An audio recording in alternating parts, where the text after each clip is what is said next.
Penyebab Yana D. Putra Wakil Bupati Ciamis meninggal 2 hari jelang pencoblosan. Kepergian calon Wakil Bupati Ciamis yaitu Yana D. Putra yang meninggal dunia Senin, 25 November 2024, pagi menjadi kabar yang mengejutkan untuk masyarakat Ciamis. Dari informasi yang diterima, Yana D. Putra meninggal dunia disebabkan mengalami serangan jantung. Yana pun sempat dirawat di RS Boromeus Bandung. Namun dirinya tak tertolong dan menghembuskan napas terakhir di usia 47 tahun.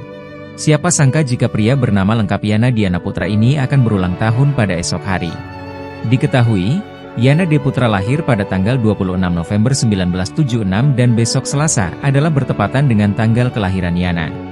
Pada Pilbub Ciamis 2024, Yana kembali mencalonkan diri menjadi calon wakil Bupati Ciamis yang kembali bersanding dengan Herdiat Sunaria. Sebelum kembali mencalonkan diri menjadi Cabub dan Cawabub Ciamis 2024, mereka berdua merupakan Bupati dan Wakil Bupati Ciamis periode 2019 hingga 2024. Bahkan saat mereka berdua menjabat, sudah banyak prestasi dan penghargaan yang diraih untuk Kabupaten Ciamis.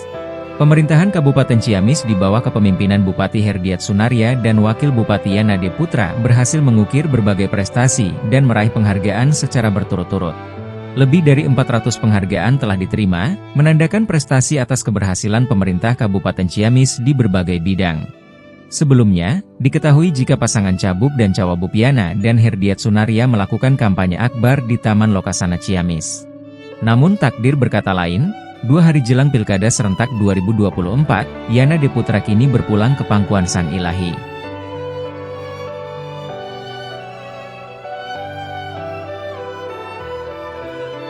Download Tribun X sekarang, menghadirkan lokal menjadi Indonesia.